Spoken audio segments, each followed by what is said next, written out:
Hi, my name is Jonathan. And I'm Audrina, and you're listening to Ag Certified.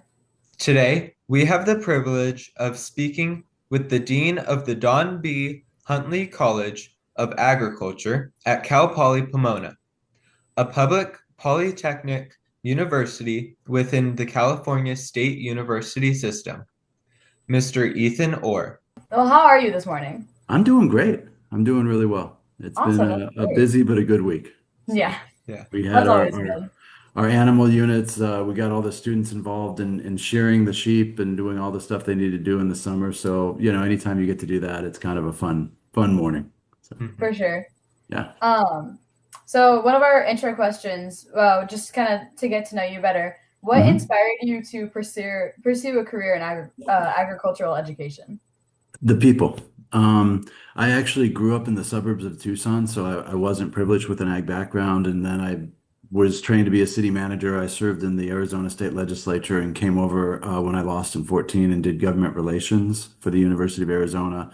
And I got him a College of Veterinary Sciences and expanded cooperative extension. But what I found working a lot with farmers and cattle growers is genuinely good people who are doing amazing work. And after 5 years in government relations, I moved over to cooperative extension. I headed up all the animal and plant sciences A&R, and then came over here. But that's really why I'm in agriculture. I mean, I did a lot of forest work in my research and some stuff with row crop and irrigation. But the truth is, the people are amazing. They're kind. I mean, as one, all my kids have done mutton busting, but I remember one I was speaking to about 300 cattle growers. And I remember looking at him like the guy organizing it, like, Andy, my daughter, she's gone, and she was like 8 or something. And it's like, she'll be fine. And you know that in any of our big cities, like here in LA, that's not a statement you'd say. And I went up to go take the microphone and speak, and my daughter found a herd of other girls, and they were just running through the forest. And so, to me, that Yeah. encapsulates agriculture. I think about my daughter did equine for 4-H, and, I remember one show where she was not doing well, and I watched her compose herself in the ring and come back and get the blue. I don't actually care about the blue ribbon. What I saw was in real time, she fixed what was going on and moved on. And so I see that in agriculture. I see people who have issues and have problems, and they just very quietly and calmly overcome it. Yeah. Yeah. What's one lesson that you've learned during your career that you wish every student in agriculture knew? Never quit. Mhm. I think that's the biggest thing. There's always a way to do it, and we face really difficult challenges. We have cities that are, taking a disproportionate share of water that don't understand the need of agricultural land and water. We have climate issues. We have, crop. I mean, this is 3 years ago was the first time in America's history that we became a net importer in food. And so we have unbelievable challenges, but I look at the history of agriculture and I look at the people in agriculture, and we've always found a way. I mean, one of my irrigation programs that I just did in Arizona, we conserve 54,000 acre feet. As you know, that's a lot of water every year just by changing the way we do our irrigation. And so Mhm. there's always a way, and agriculture tends to always find that way. The Yes. the other Yeah. thing I'll just say, and this is what I like about being kind of at this nexus here in LA, with agriculture, we, as you know, 1.2% of us feed the rest of the country, and we have incredibly tight margins, incredibly difficult things. We always have to be innovating. And so what I like is really looking to sometimes our friends in the city, computer coders, drones, and some of these technologies that we can partner with them to make ourselves more efficient and address kind of the things we face on the farm. Yeah. Mhm. Um, so what kind of makes Cal Poly's approach to agricultural education different from other universities? The biggest thing, and I come from a traditional land grant R1 university. I taught in the classroom there on the side for 23 years as well, and ag education and constitutional law and that stuff. I ran our law and policy center. We, at the graduate level, very strong. At the undergraduate level, you typically had large lectures and a little more detached theoretical approach. What I love about Cal Poly, and I'll take our undergraduate experience, and it is better. I'm biased, but I think it's better than any of the UCs, any of the land grants. because it is so hands-on and so applied and focused. And so we have students that not only are classes, we have about 600 acres of farm and ranch surrounding the campus here. I had 56 classes last semester go out and participate and do something as part of their class. We have a lot of student workers. The fair, we had about 500,000 people go through. We had 300 animals go through our red barn. One thing that I'm doing is I'm embedding learning objectives in every one of those jobs. So the job becomes a class. And then finally, when I've been here almost a year and a half now, about 16 months, I went to industry, the Western growers before, and the farm bureaus before I came here, and they said we need basic skills, so welding, ranchmanship, and we need technology. So I've created a drone program, drone certification, tied the FFA licensure. We're creating ag engineering, and then the other thing that we're doing, I see food insecurity, which is insulting to a college of ag. It's wrong. 36% of the students here are food insecure and the surrounding community. So we have grown and given away over 40 tons of food, about $500,000 worth, celery, watermelon. We're trying to create nutritionally dense food. And the Orange County Farm Bureau got so excited about it that they gave us $100,000 to upgrade our greenhouses. So now we have cutting edge water booms and seed planters that we're able to go. We were doing 5,000 starts a month, and now we're at 7,000 a week. And that's because the Farm Bureau saw what we were trying to do to feed our community and our students, and they invested in it. And then what I want to do is build an ag technology component around that. So I have students that are graduating, as you probably know. I mean, running an 80-acre greenhouse is a pretty exciting thing for someone. Yeah. Yeah, so what are some qualities that you look for in students applying to Cal Poly's College of Agriculture, Food, and Environmental Sciences? Willingness to try and learn. One thing I tell my team here, not know, there's no problem with not knowing. And I say that to faculty and staff. The problem is not in learning. I mean, no one, I mean, I came and I did a lot of work with leafy greens and alfalfa, and I come here and, we have strawberries and citrus. I learn. And ag is always about learning and adapting. And I liken also college to life with a safety net. And this is kind of the attitude I hope is someone that's willing to learn and know that they don't know everything. The old Will Rogers is not what you don't know, it's what you know that ain't so. So I'm not arrogant in the knowledge I have, but I compare college and I tell college students this. When my son was younger, he's now a college senior, I took him rock climbing and he was terrified, but he was in over a harness and a rope, and I picked him up by the rope. I'm like, see, you can't fall. It's impossible to fall. And something clicked and he was just a monster on that wall. He's just, and college is that way. It's life with a safety net. You can't fail. I mean, I did college. I succeeded a lot of stuff, did student government. I failed at a lot of stuff. No one remembers what I did. I barely remember. But what I know is the lessons that I learned and how I applied them in life. And so what I'm looking for is a student that is willing to learn, willing to try. Everyone says GPA and test scores are important, and they are. But really, I want someone that wants to come up here and roll up their sleeve and say, I don't know everything, but I'm willing to learn, I'm willing to try. Mhm. Yeah, absolutely. How is Cal Poly preparing students for the future of agriculture, especially with all these new technologies and sustainability changes? I'm really trying to realign curriculum to industry needs and standards. You'll always have, and one of the things, I'll just start with the big one that everyone likes to talk about, AI. I think you will always have a need, particularly in agriculture, because it's so relationship driven, for someone who has very basic traditional soft skills. I mean, I hate to sound like someone from the 50s, but someone that can go onto a farm, look someone in the eye, shake their hands, and tell them the truth. One of the things that we've all seen, and I saw it when I was in cooperative extension and I warned my faculty, there are a lot of farmers that are really, really smart. And sometimes they'll ask you questions they know the answer to just to see how you answer it. So always tell the truth, and always, if you don't know, go learn it. So those soft skills, I think, are becoming more important.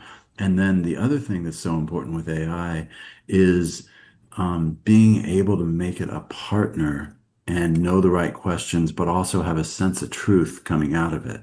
Because if you don't, you're going to create a very dangerous dynamic where you just throw a bunch of stuff out there and AI throws it back. And I've seen people that are writing memos back and forth, and it's really AI talking to itself.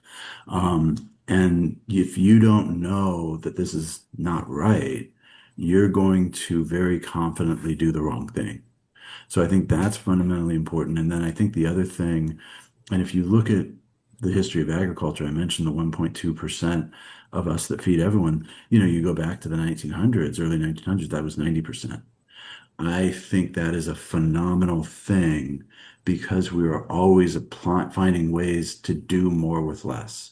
And so I'm really trying to align to technology. And then also, again, basic agronomy skills, but really someone that can run a drone, someone that, I have two drones that I can spray 1,000 acres within an hour, someone that can do that. And so I want to align our curriculum to that and where students are coming out, where they're confident in their soft skill set, they're confident in their knowledge, and they're comfortable with technology. Yeah. Yeah. So, what opportunities do students have to gain real world experience before they graduate? One thing, we have a lot of farms around here, so I'm actually trying to embed and I'm changing it so that where it's almost like a scaffolding with cooperative learning and internships, where your freshman, sophomore year, I want to change our first year experience where you're, again, learning these soft skills and then getting a smorgasbord like this is what it's like with row crop, this is what it's like in orchard, this is what it's like in a greenhouse. And then junior, senior, you're getting a little bit more specific on that work side. On our vet, we have one of the best vet schools in California. Pre-vet, I'm sorry. We sent more students to Davis, except for Davis itself. And right there, we're always competing. And so we have a lot of opportunity with companion animal, where we're doing vet spa days and bringing the community in, so doggy kitty. But then we also have a large animal experience. And I'm actually trying to increase that. I added 27 heifers to the herd last year, so now I have almost 100 head of cattle that our students are working on. I've added alpacas, so we can start moving in the exotics and, of course, sheep and goats and swine. And so you can get a very good large and small animal experience here. Yeah. What career paths are available to graduates, and what industries are looking for Cal Poly students? And this is where I love being in LA. It's kind of counterintuitive. 88% of the jobs in agriculture are post-harvest. And so we need to understand harvest. We need to understand all the supports for field. That could be computer technicians working on our GPS-driven tractors or basic agronomists working in the soil and the biome there. But you also look at the whole value chain. And so I want to produce trained students who can be a part of that. And I joke with the business dean. I'm like, yeah, it's difficult to move a computer halfway across the country. Now try moving an avocado halfway across the country with a shelf life of 2 weeks in time for the Super Bowl. And so now you have an order of magnitude higher in terms of ag logistics. I want students to be part of that supply chain. If you look at just basic pasteurization of milk, all that milk happens in, like in Fresno, you have a lot of dairies. Here we have a few dairies too, but all of that milk comes to the LA or these big city areas, and then we pasteurize, we process it. So there's jobs embedded in all of those areas. And so I want the students that can compete both on farm but for those 88% of the jobs that are off farm as well. Yeah. So, if you could give one piece of advice to high school students interested in agriculture, what would that be? Never quit and try everything. I mean, you don't typically, some people do. I did not. A lot of people don't know what they want to do their freshman year, and that's what college is for. So try everything. I mean, go into an orchard and see you love it. Go into, a greenhouse and see if you love it. Go into supply chain or even fashion, apparel, and merchandising. Try it all and then really find your passion. I mean, in a lot of ways, this is like I said, the third iteration of my career. I ran a nonprofit helping people with disabilities. I was trained to be a city manager. I redeveloped our downtown. And here I am in ag, and I love ag. But Yeah. I didn't pick ag my freshman year of college. I fell in love with it. And I think that's something that I would recommend is just learn and be willing to learn. Hmm. Yeah, for sure. So, I know you spoke a little bit on this already, but what are some exciting projects or initiatives that you're working on with Cal Poly? One of the biggest things, like I said, feeding students, but I think it's not just feeding students in the community because we have a nutrition food sciences program with students that want to go into SNAP education, food education. And so what we're trying to do is educate for nutritionally dense food and then educate the community on the nudging and why you would eat it and what that does. And so food security is very important. It's our student government has gotten very involved in it and funded and supported, making sure that every food student is food secure. I think one thing is really involving them. It sounds silly, the petting farm that we have about 300 animals, but we're expanding not only the LA County Fair, the Orange County Fair, and a lot of projects, but like our students did a big vote to name the alpacas. And one of the things that I like about that is it draws people there, and then I can create educational opportunities like to educate about the range. Another thing that just happened and is happening, there used to, it was a Lyle Center for Regenerative Ag. They're moving it from College of Environmental Design to agriculture. And what I want to do is use that to redefine how we think about urban agriculture. Heat island effects, certainly, livability issues, but also when I think about basic equality, if I say the term sustainability or access to nature, it's theoretical. But imagine what cities like LA become if everyone, we're in one of the best grow zones in the world. What happens if everyone who maybe doesn't have a backyard, but they have a deck and they get a tree and a tomato plant? What do we start doing for food security and absorbing those joules of energy and educating people about what it takes to grow a plant or take care of an animal? And so I really want to bring agriculture back into the cities and help them rediscover their ag identity. Yeah. So, how does Cal Poly partner with farmers, ranchers, and agriculture businesses throughout California? A lot, mainly through the farm bureaus. We have an excellent relationship, particularly with the Orange County Farm Bureau. It's sort of this hand in glove, very much supporting what we do, and we support what they do. Research, one of the things that's typically a purview of UCANR, the research stations, but I have a 150-acre farm that I'm doing more research station type stuff and partnering with the UC system. And so we're doing applied real world issues. The Lyle Center that I mentioned, we want to do water research with engineering and bring other water experts there. So that basic research. And then we're also doing, again, kind of the traditional extension where we're working to solve these applied problems and providing students that are able to do internships and do basic work. Hmm. Yeah. What are some common misconceptions that you have found that students have a lot of the time about studying agriculture? I think a lot of times, particularly people that never had exposure, they think we just throw stuff in a field and we grow stuff, and they don't understand how much technology and sophistication and just thought goes into agriculture. I mean, we don't have the luxury of making mistakes, and you know this. The most important decision we're going to do is what crop do I plant, and a lot of times, how do I take care of these animals? And there's a lot of research and sophistication that goes into it. Every farmer that I know knows every square inch of their field very well, and that's the only way to stay in business. So they don't see when I see agriculture, say agriculture, they think of plows and maybe an old 50s tractor. And I'm talking about drones and GPS technology. One of the most important, I'd say it's the other than the crop itself, the most valuable thing coming off our fields is the data. And so we are very sophisticated and we will continue to be very sophisticated in our choices and in the nuance that we have as people in agriculture. Yeah. Yeah. So, what achievement or aspect of Cal Poly's agriculture program are you really most proud of? I'm proud of the students. I'm Hmm. really proud. You know, there is really a lot to be proud of. I have amazing faculty and amazing students, but I think the way that the students in the College of Agriculture and the students on this campus really identified food security uh, as a right for every student and then threw themselves into it. I mean, I sort of threw down a challenge and I'm finding myself running to keep up. And I find students, you know, this we've adopted the mindset of if you can grow a weed, you can grow a crop.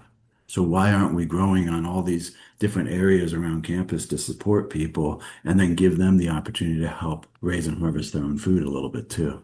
So I'm really proud of our students. That's awesome.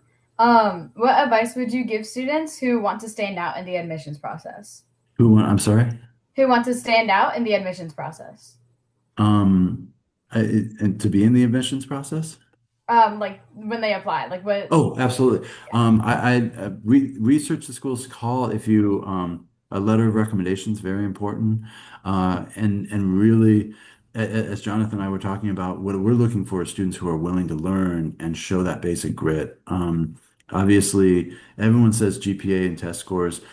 The truth is that what's really going to set you apart is your letter of intent, support letters, your activities, doing things like FFA, doing things like 4-H. I know that could be a dirty word sometimes, but doing all of the ag involvement, community involvement. I'll tell you one of the things that I'm looking for a lot of times is someone that saw a need in the community and did something about it, or saw a need in their school or their friend group. You don't have to be a president to change the world. You can change your 20 people and use the power that you have to do that. And so I'm really looking for those students. Maybe you, instead of all A's, you have some B's or even C's, but you went out and you organized the food bank or a community drive for your community. Maybe you were an FFA chapter president or vice president. Those are the kind of leadership things that I'm looking for. And I think make a much more well-rounded student, and you end up graduating and succeeding.